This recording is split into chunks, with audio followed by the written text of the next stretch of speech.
လာလာမင်းတိလားခိုင်လျန်အမ်ပါဘေဟာမော်ရိုကိုနဲ့ပွဲမှာအရေးကြီးတဲ့ပင်နတီကိုလွဲချော်သွားပြီးပြင်သစ်ရဲ့အဖြစ်တင်ခံရမှသူဖြစ်လူနီးပါးဖြစ်ထတာကိုဒါပေမဲ့ရွှေဘောလုံးဆုရှင်တယောက်နဲ့အဆင့်တန်းကိုတော့ဘယ်တော့မှမတန်တရားဝင်ပါနဲ့ကွာတာဖိုင်နယ်ပွဲစဉ်က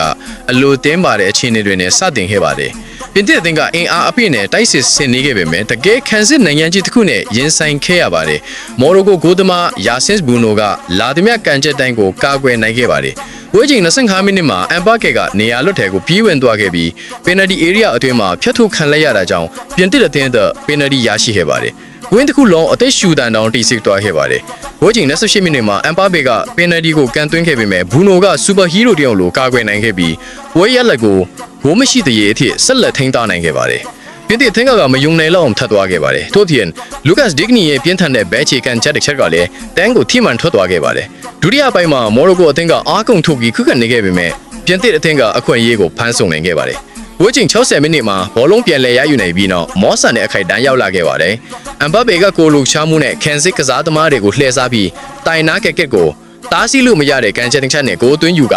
ပြင်သစ်ကိုတစ်ခိုးနဲ့ဦးဆောင်စေခဲ့ပါတယ်ဒါနဲ့မကသေးပါဘူးမော်ရိုကိုအသင်းကအဲ့ဒီထိုးညက်ချက်ကနေပြန်မထူနိုင်သေးတဲ့5မိနစ်ကြာပွဲချိန်65မိနစ်မှာအိုစမက်ဒမ်ဘီလေကလည်းထောင်းကျော်ပြင်းထန်တဲ့ကန်ချက်တစ်ချက်နဲ့နောက်ထပ်ဂိုးသွင်းယူပြီး2ဂိုးဆိုတဲ့နောက်ဆုံးရလဒ်ကိုသတ်မှတ်ပေးခဲ့ပါတယ်မော်ရိုကိုအသင်းကနောက်ဆုံးချိန်ထိအာမရှော့ပဲတိုက်ပွဲဝင်ခဲ့ပြီးအန်အောပြန်လာမှုကိုကြိုးစားခဲ့ပေမဲ့ဆီမီဖိုင်နယ်လက်မှတ်ကတော့ပြင်သစ်အသင်းရဲ့လက်ထဲကိုရောက်ရှိသွားခဲ့ပါပြီ